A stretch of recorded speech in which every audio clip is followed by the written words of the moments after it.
우리 주 예수 그리스도의 이름으로 여러분 가정에 문안 드립니다. 오늘 말씀의 제목은 빌라도의 재판과 예수님의 죽으심. 성경 본문은 이사야서 50장 4절에서 9절 말씀, 시편 31편 9절에서 16절 말씀, 빌립보서 2장 5절에서 11절 말씀, 마가복음 15장 1절에서 39절의 말씀입니다. 특별히 오늘은 사순절 6주인데요. 우리가 읽을 오늘 본문 마가복음, 복음서 본문 마가복음 15장을 중점적으로 살펴보도록 하겠습니다. 이 마가복음 15장에는 유대 총독 빌라도 앞에서 예수님이 재판을 받으시는 그런 장면과 또 그래서 사형 언도를 받으시고 십자에 달려 돌아가시는 그런 이야기가 나오고 있습니다. 그래서 오늘은 우리가 이 두 이야기를 살펴보려고 합니다. 예수님께서는 당시 유대인들 사이에서 정말 놀랍게 회자되고 있었던 것 같습니다. 그래서 아마 이런 표현이 가능하지 않을까 그런 생각이 드는데요. 태풍의 눈과 같다라는 그런 표현입니다. 예수님께서 가르치시는 말씀과 예수님께서 행하시는 기적이 사람들에게 깊은 영향을 미치고 있었죠. 하나님의 말씀을 사람들이 알아듣기 쉽게 또 그리고 삶에서 어떻게 실천해야 하는지 분명하게 가르쳐주고 계셨기 때문에 예수님의 말씀은 능력이 있었습니다. 그리고 예수님께서 고통 중에 있는 사람들의 어려움을 해결해 주심으로 사람들은 예수님을 통해서 소망과 위로를 얻을 수 있었습니다. 그래서 사람들은 예수님께서 무슨 일을 하실 것인가 라는 기대를 하게 되었고 또 제자들은 예수님의 그 좌우편의 권력을 탐하기도 했죠. 그런데 이런 무리들의 기대와는 반대로 예수님에 대해서 반감을 가진 그런 사람들이 있었죠. 그들은 예수님께서 권력을 갖고 영향력을 가질수록 자신들의 권력과 영향력이 위축이 되는 그런 사람들이었는데요. 그들은 바로 대제사장과 유대 지도자 무리였습니다. 그래서 대제사장과 그 무리들은 예수님을 어떻게든 죽이고 싶었습니다.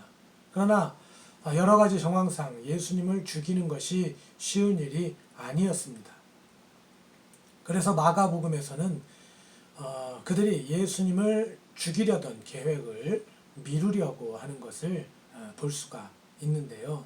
하지만 예수님을 배신하는 배신자 가룟 유다의 출현으로 그들의 계획이 급속하게 진행되게 되었습니다. 그리고 드디어 예수님을 정말 큰 무리 없이 안전하게 결박하게 된 거죠. 그리고 그렇게 이제 예수님을 결박하고서 그들이 가운데 종교 재판을 하는 중에 예수님을 죽일 수 있는 명분을 겨우 찾아내게 됩니다. 증언들이 서로 일치 않아서 어떤 증거를 하나로 취합하기 어려운 상황에서 내가 하나님의 아들이냐라고 할 때 그렇다 내가 그다라고 하는 대답을 통해 예수님을 죽일 명분을 찾아냈는데 그들의 증거가 아니라 예수님의 고백으로 나온 증거였죠. 명분이었죠. 그리고 이제 그들이 예수님은 죽이면 될 것 같았습니다. 하지만 당시에 이스라엘은 사형 언도를 내리고 그것을 집행할 수 있는 법적인 효력을 갖지 못했습니다. 그래서 그들은 예수님을 죽일 수 있는 권한과 능력을 가지고 있었던 로마 법정으로 향하게 되죠. 그래서 대제사장 무리들은 당시 유대의 총독이었던 빌라도에게로 예수님을 끌고 온 것입니다. 그런데 자신들은 예수님을 죽일 명분을 가졌다고 생각을 했지만 과연 유대 총독이었던 빌라도가 예수님을 죽이는데 동의해 줄 것인가 라는 사실은 분명하지 않았습니다. 그래서 그들은 머리를 맞대고 빌라도 앞에서도 예수님을 완벽하게 올가맬 수 있는 그런 논의를 하게 되었고, 오늘 우리는 그들이 어떤 논의를 하게 되었는지 이제 확인하게 될 것입니다. 논의를 마친 그들은 예수님을 총독 빌라도에게 끌고 갔습니다. 우리는 이 시간이 아직도 새벽이었다고 하는 사실을 분명하게 인식해야 할 것 같습니다. 대제사장 일당은 예수님을 죽이기 위한 계획을 예수님의 제자들이 손석을 도리도 없이 신속하게 진행하고 있었다는 사실을 알고 있어야 하기 때문입니다. 그런데 여기서 새벽에 죄수를 끌고 온 사람들을 상대해야 하는 빌라도도 참 당황스러웠겠죠. 이 시대라고 해서 사람들이 24시간 내내 업무를 보고 있지는 않았을 것이기 때문입니다. 그들도 정해진 업무 시간이 있었겠죠. 다급하고 위급한 상황이 아니라면 낮 동안에 업무를 보았을 것이 지극히 당연한 사실입니다. 그런데 아주 이른 새벽부터 대제사장을 비롯한 사내들인 공의회 사람들이 유대의 총독인 자신을 찾아온 것이죠. 이렇게 이른 시간에 자신을 찾아왔다고 하는 게 아주 다급한 사건이 벌어졌다고 하는 것을 의미하겠죠. 그래서 빌라도는 그들을 맞아들입니다. 그리고 또 한 가지, 빌라도의 입장에서 이 상황이 다급한 상황이었다고 하는 것을 우리가 정황상 알 수가 있는데요. 그것은 성경에 어떤 분명하게 나타나 있는 기록은 아닙니다. 하지만 아주 중요한 사실이 있습니다. 6월절이나 중요한 절기에 이 대제사장을 비롯한 그 성전 제의를 맡은 그런 사람들은 이방인의 집이나 뜰에 들어가지 않는다는 거예요. 만약 그들이 이방인의 집이나 뜰에 들어가면 어떤 경우는 하루, 또 심한 경우에는 일주일간 제의를 집리하거나 직분을 감당할 수가 없었습니다. 그렇기 때문에 이렇게 이른 시간에 대제사장 무리들이 유대의 총독이지만 이방인인 자신을 찾아왔다고 하는 그 일 자체가 지금 다급한 일, 심각한 일이 벌어졌다고 하는 것을 의미한다는 겁니다. 그래서 빌라도가 이른 새벽부터 업무를 시작하게 되는 거죠. 그런데 막상 그들이 유대 총독인 자신에게 처리해달라고 가져온 안건이 좀 이상했던 거죠. 예수라는 사람이 죄를 지었다는 겁니다. 그래서 그 죄를 지은 예수를 끌고 온 것이죠. 그래서 이 사람을 죽여야 한다는 겁니다. 빌라도가 볼 때에 예수라는 사람이 지은 죄가 과연 사형 판결을 내릴 만한 그런 죄인가 라는 궁금증이 일었던 겁니다. 그래서 빌라도가 예수님께 묻죠. 네가 유대인의 왕이냐? 여기서 우리는 대제사장 무리들이 논의한 모의가 무엇인지 또 한 가지 사실을 알게 됩니다. 그들은 예수님의 죄목으로 하나님의 아들이다라고 자백했던, 그래서 예수님이 신성을 모독했다라고 하면서 그래서 예수님을 죽여야 한다라고 결론을 내렸는데, 지금 총독 빌라도 앞에서는 가이사 앞에 반역을 도모한 죄인, 그러니까 역적이라는 거죠. 반역을 도모한 죄인으로 그 죄를 몰고 있다는 사실을 알 수가 있는 것입니다. 그들은 예수님을 재판할 때에도 거짓 증인들을 앞세웠습니다. 그리고 지금 똑같은 일을 유대 총독 빌라도 앞에서도 저지르고 있는 것이죠. 없는 죄를 지금 만들고 있는 것입니다. 예수님께서 가이사 황제를 반역하는 죄를 도모하고 있다는 것이죠. 그러니 예수를 죽여야 한다는 것입니다. 네가 유대인의 왕이냐라고 하는 그 빌라도의 질문에 예수님이 말씀하셨죠. 내 말이 옳다. 예수님의 이 대답으로 대제사장의 무리들이 예수님을 여러 가지로 고방을 하기 시작합니다. 예수가 사람들을 미혹하고 가이사에게 세금 바치는 것을 금하고 자칭 왕, 즉 그리스도라고 한다. 이는 분명하게 그 로마에 대한 반역의 행위다. 이들의 고발을 듣고 빌라도가 예수님께 또 묻습니다. 자, 봐라. 이들이 얼마나 많은 것으로 너를 고발하고 있는지 봐라. 라는 것이죠. 그런데 예수님의 대답이 없습니다. 우리 같으면 저는 죄를 짓지 않았습니다. 저들이 지금 저에 대해서 고발하는 모든 것은 저를 모함하는 것입니다. 라고 말하는 것이 일반적일 텐데 자신을 죽이려고 여러 가지로 고발하는 것에 대해서 이런 반구조차 하지 않으시는 그 예수님에 대해서 빌라도는 놀라움을 금치 못했죠. 자신을 변론하지 않는 예수님에 대해서 오히려 빌라도는 그 속에 있는 진실을 보고 느낄 수가 있었습니다. 사람들이 지금 예수님을 고발하고 있지만 오히려 빌라도는 예수님께서 죄가 없다는 사실을 알게 했죠.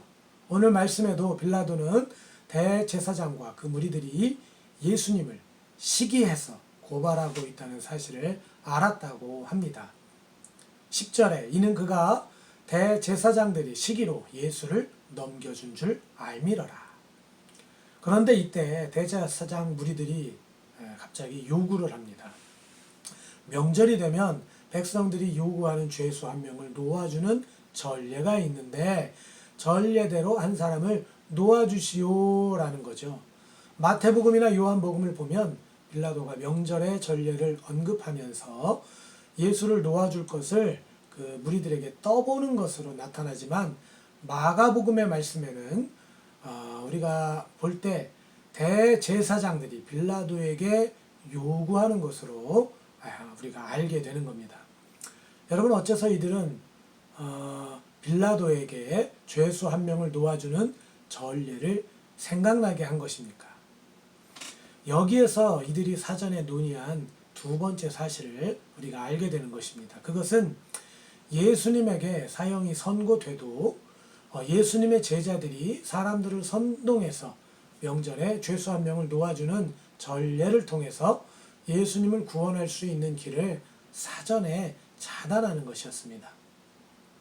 이러한 단서는 두 가지가 있습니다. 하나는 우리가 잘 알고 있듯이 지금 대제사장 무리들은 예수님을 따르는 자들이 움직이기 전에 지금 일을 신속하게 진행하고 있다는 것입니다. 그래서 오밤중에 그리고 아직 업무 시간이 시작되지도 않은 이른 시간에 빌라도를 찾아서 예수님을 죽이기 위한 일을 진행하고 있다는 것이죠. 또 예수님께서 붙잡히신 것을 알고 예수님을 구하려는 움직임이 일어난다면 사형이 확정된 예수님을 여러분 어떻게 구할 수가 있겠습니까? 실제로 폭동을 일으켜서 예수님을 구하는 방법이 있겠지만 그 예수님이 결박당하는 순간에 모든 제자들이 도망하는 상황이나 여러 가지 정황을 보면 그 일은 쉬운 일은 아니었을 것입니다. 차선의 방법을 강구한다면 명절에 죄수 하나를 놓아주는 관례를 떠올릴 수 있는 그런 여지가 있었고 그 방법을 통해서 예수님을 구해낼 가능성이 있었던 것이죠. 그래서 그들은 그 가능성을 없애기 위해서 선수를 쳤습니다.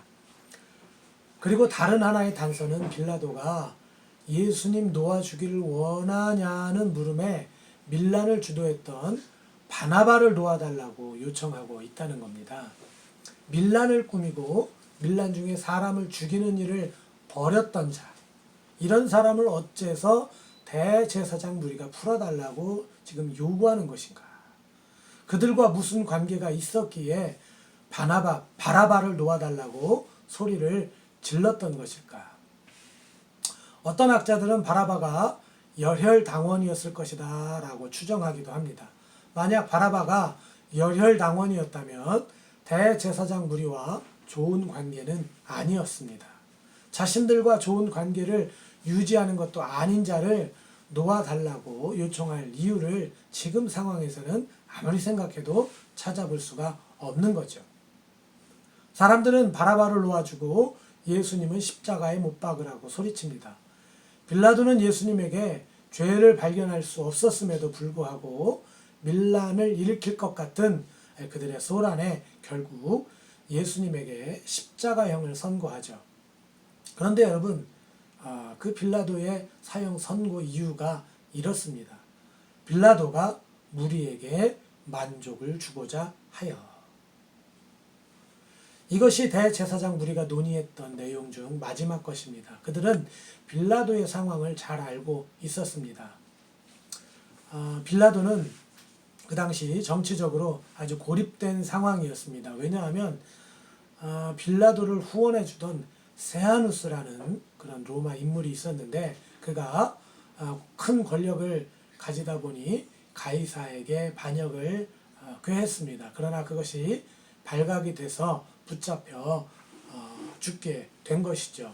그래서 자신의 정치 후견인이 사라진 그 빌라도는 몸을 사려야 하는 그런 아주 어려운 정치적 상황에 놓여 있었습니다. 그래서 그는 대제사장의 무리한 요구에 협조하게 되었던 것이죠. 이러한 모든 정황을 대제사장과 사내들인 공의회는 빌라도에게 가기 전에 논의했던 것입니다. 왜냐하면 예수님을 확실히 죽이려고 작정했기 때문이죠. 그리고 이제 빌라도의 재판을 통해서 사형 언도를 받으신 예수님이 오늘 십자가에서 돌아가시는 그 이야기가 이제 나타나게 되는데요.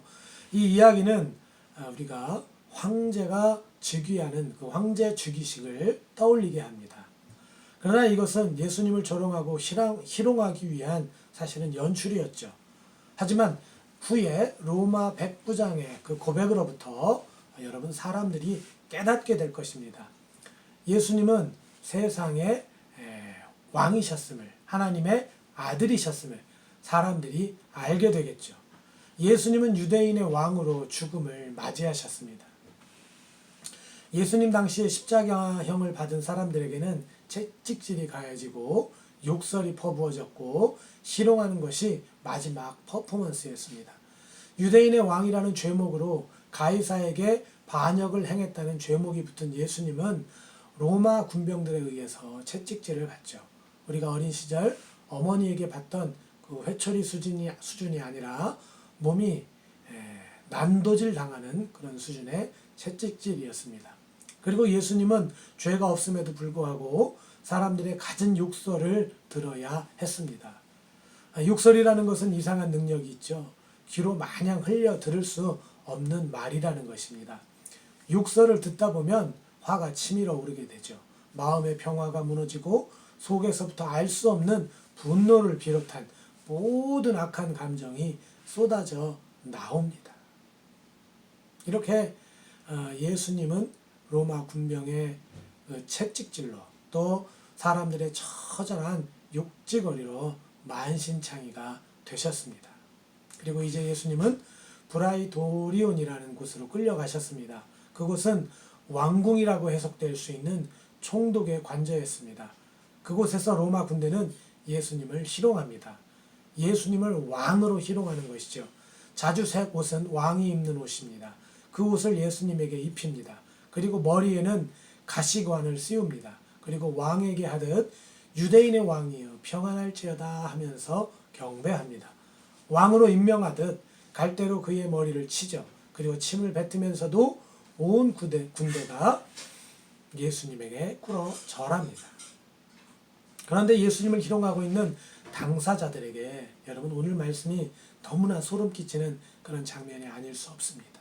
왜냐하면 예수님은 진실로 만왕의 왕이시기 때문입니다.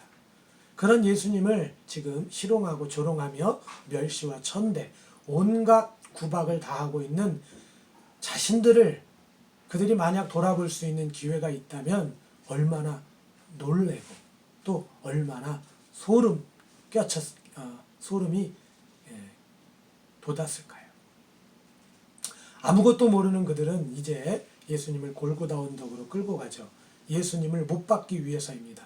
그런데 예수님의 육신은 너덜너덜해져서 십자가를 지고 골고다로 갈 수 있는 형편이 되지 못했습니다. 그래서 아마도 당시 대부분의 기독교인들이 알고 있을 법한 그런 인물인 루포의 아버지 구레네인 시몬이 예수님의 십자가를 대신 지게 되죠. 그리고 그곳에서 또다시 예수님에 대한 희롱과 조롱이 다시 이어졌습니다. 모략을 탄 포도주를 예수님에게 주는 것이죠. 마태복음에선 쓸개 탄 포도주라고 하고 누가복음은 신 포도주를 주었다고 합니다. 그렇지만 마가는 모략을 탄 포도주다라고 하는데요. 사실 여러분, 모략을 탄 포도주는 포도주 중에서 아주 좋은 그런 포도주를 의미했는데 이것도 예수님을 희롱하는 의미였습니다. 이렇게 예수님을 희롱하는 그런 의미를 알았던 마가와 누가는 쓸개탄 포도주다, 또 신포도주다라는 말을 사용함으로써 예수님을 조롱하는 로마 군대의 의도를 폭로하고 있는 것이죠. 이제 드디어 예수님께서 십자가에 못 박히셨습니다. 예수님께서 못 박히신 장면을 함께 보십시오. 예수님께서 매달린 십자가 위에는 유대인의 왕이라는 죄패가 달렸습니다. 예수님의 양옆에는 하나님 나라에서 예수님의 오른팔과 왼팔이 되고 싶다고 간구하던 야고보와 요한이 아니라 강도가 매달렸습니다. 그리고 그 앞에는 예수님의 제자들과 말씀을 듣던 무리들이 아니라 예수님을 조롱하는 무리들이 서서 예수님을 모욕하고 있습니다. 아하, 성전을 헐고 사흘에 짓는다는 자여, 내가 너를 구원하여 십자가에서 내려오라. 그가 남은 구원하였으되 자기는 구원할 수 없구나.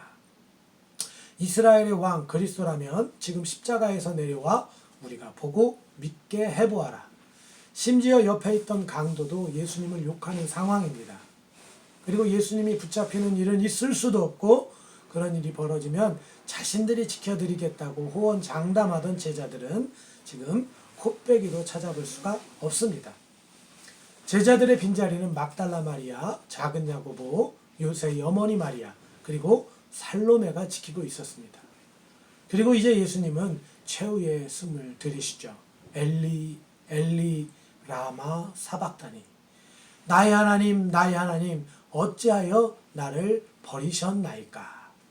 이 문장만 보면 예수님의 연약함이 적나라하게 드러나기 때문에 담대하지 못하게 죽음을 맞이하지 못하는 예수님에 대해서 실망하는 사람도 있는 것 같습니다. 그러나 이 말씀은 시편 22편에 다윗의 시를 인용한 외침입니다. 지금 예수님의 주변에서 자신을 조롱하고 희롱할 뿐만 아니라 자신의 옷을 제비 뽑는 모습까지, 그들이 벌이는 짓거리와 예수님의 처지는 시편 22편에 나타나는 그 모습 그대로입니다. 그러나 하나님은 구원하시죠. 다윗은 그 사실을 확신했고 예수님 또한 그 사실을 분명히 아셨습니다. 그런데 사람들은 여전히 조롱합니다. 그러나 마음 한구석이 여러분 편하지는 않았던 것 같습니다. 그래서 예수님께서 엘리 엘리라고 외친 음성을 듣고 예수님이 지금 엘리야를 부른다고 착각을 합니다. 예수님이 엘리야를 부르면 무슨 일이 일어날 것인가? 그들은 예수님에게 신포도주를 마시게 하고 무슨 일이 일어나려 하는지 주목을 했습니다. 여러분, 그러나 아무런 일도 일어나지 않고 예수님께서 큰 소리를 지르시고 운명하셨습니다. 예수님을 죽이는 데 성공한 대제사장과 유대 지도자들 무리들, 그리고 예수님을 공정하게 재판하지 못한 빌라도, 그래서 예수님은 골고다 언덕길을 오르셔야 했습니다. 그러나 여러분, 이들은 아무것도 몰랐습니다. 이들의 모략을 뛰어넘는 하나님의 섭리를 전혀 눈치채지 못했습니다. 이들은 예수님을 죽음으로 몰았지만 오히려 죽음의 길을 걷고 있었던 것은 자신들이었다는 사실을 깨달을 수가 없었습니다. 예수님에게 벗어날 수 없는 죽음의 올가미를 씌웠지만 자신들이 영원한 사망에 이르는 올가미에 걸려 있다는 사실을 이들은 깨닫지 못했습니다. 대제사장들과 같은 사람들이 너무나 많이 있습니다. 자신들이 가지고 있는 것이 많아서 예수님이 필요 없다고, 지금 누리고 있는 것이 너무 풍족해서 예수님이 필요 없다고, 예수님이 없어도 자신들의 인생이 아무런 지장이 없다고 생각해서 예수님을 함부로 하고 하나님의 이름을 망령되이 일컫는 사람들이 얼마나 많습니까? 그러나 그들은 모르고 있습니다. 깨닫지 못합니다. 지금 그들에게 가장 필요한 분이 예수님이라는 사실을, 그들이 가장 누려야 할 분이 예수님이라는 사실을, 그들의 인생에 예수님이 안 계시면 무의미한 인생일 수밖에 없다는 사실을 말이죠. 마가는 이제 상징적인 이야기를 합니다. 예수님의 숨지신 그 일 때문에 성전의 휘장이 위로부터 아래까지 찢어져 둘이 되었다는 것입니다. 예수님께서 숨지신 골고다 언덕과 휘장이 찢어진 성전은 공간적으로 다른 곳입니다. 예수님께서 숨지실 때 성전이 찢어졌다는 것을 골고다 언덕에 있는 사람들이 인식한다는 것은 불가능합니다. 성전의 휘장이 찢어질 때 예수님이 돌아가셨다는 것은 그 사실을 아는 것도 불가능합니다. 그러나 마가는 예수님의 숨지심이 하나님과 세상 사이에 막힌 담을 걷어내셨다는 사실을 상징적으로 이야기하고 있습니다. 사람들의 온갖 모욕과 희롱을 다 당하신 예수님이지만 예수님은 자신의 죽음으로써 사람들이 도저히 이룰 수 없는 하나님과의 담을 허셨던 것입니다. 또 예수님께서 숨지시는 것을 보고 이방인이었던 백부장이 예수님께서 진실로 하나님의 아들이셨다라고 고백하고 있습니다. 그를 따랐던 수많은 사람들의 입을 통해서 예수님을 하나님의 아들로 드러내지 않고 이방인이었던, 그것도 지금 예수님을 십자가에 매달아 사형을 집행하는 백부장의 입을 통해서 예수님을 그리스도로 고백하고 있습니다. 그렇습니다, 여러분. 유대인에게 한정된 줄 알았던 하나님의 자녀라는 신분이 온 세상 모든 사람들에게 열려지고 있다는 상징인 것이죠. 하나님 앞에서 누구 하나 죄를 짓지 않는 사람이 없습니다. 어쩌면 바울처럼 오늘 백부장처럼 하나님을 망령되이 일컬었던 사람들이 우리들인지 모릅니다. 그러나 하나님은 그러한 사람들까지도 사랑하시고 은총을 베풀어 주셔서 예수님을 그리스도로 영접하여 하나님의 자녀가 되는 권세를 주시는 것입니다. 또한 예수님 주변에 있던 사람들은 예수님을 따르던 제자들이 아니라 여인들이었습니다. 그 당시 사람들이 천하게 여기고 또 증인으로 나설 수도 없는 사람들이 바로 여인들이었습니다. 그런데 마가는 여인들을 증인으로 내세우고 있습니다. 그들이 예수님께서 돌아가시는 순간을 곁에서 지켰다고 말하고 있습니다. 그리고 아리마대 사람 요셉이죠. 예수님은 사내들인 공의회 회원들의 중상모략에 의해서 지금 십자가에 못 박혀 돌아가셨습니다. 그러나 비록 그렇게 씻을 수 없는 죄인들이라 할지라도 하나님은 그들을 사랑하시고 하나님을 사랑할 수 있는 자격을, 예수님을 영접할 수 있는 기회를 주고 있음을 우리들에게 가르쳐주고 있습니다. 사람들의 조롱과 온갖 더러운 욕제거리가 난무하고 십자가의 처절한 고통 가운데 예수님이 계셨습니다. 그들은 지금 죄인 하나를 형틀에 달아서 죽이고 있다고 생각했지만 지금 형틀에 달려 돌아가시는 그분은 만왕의 왕으로 하늘 보좌 우편으로 오르고 계셨습니다. 그래서 세상 모든 인간들에게 소망이 되셨습니다. 십자가보다 낮은 자리는 없죠. 그토록 소외된 곳이 어디에 있겠습니까? 그러나 예수님은 세상 모든 곳보다 낮고 천한 그 자리까지 내려가심으로 이 세상 어느 한 사람 소외시키지 않으시면서 세상의 구주가 되셨습니다. 사랑하는 성도 여러분, 오늘 마가가 이야기하는 예수님, 그분이 당한 모든 것은 사람들이 꾸며냈으나 사람의 지혜가 아닙니다. 그분이 당한 고난을 증거하는 사람들이 너무나 많이 있죠. 오늘 우리는 예수님의 사랑을 증거하는 그러한 사람들이 되었으면 좋겠습니다. 그분의 사랑을 받을 자격도, 조건도, 능력도, 형편도 되지 않는 우리들을 위해서 그 험난한 십자가의 길을 걸어가신 주님의 증인들이 되어야 할 것입니다. 우리 가운데 하나님과 막혔던 휘장을 걷어내야 합니다. 그래서 예수님을 하나님의 아들로서 진실로 고백합시다. 세상의 핍박과 환난이 혹 나에게 올지라도 예수님 곁에서 그 죽음을 지켰던 여인들과 아리마대 요셉처럼 예수님에 대한 신앙을 꿋꿋이 지켜서 예수님의 그 사랑을 증거하는 저와 여러분들이 되시기를 예수님의 이름으로 축원드립니다.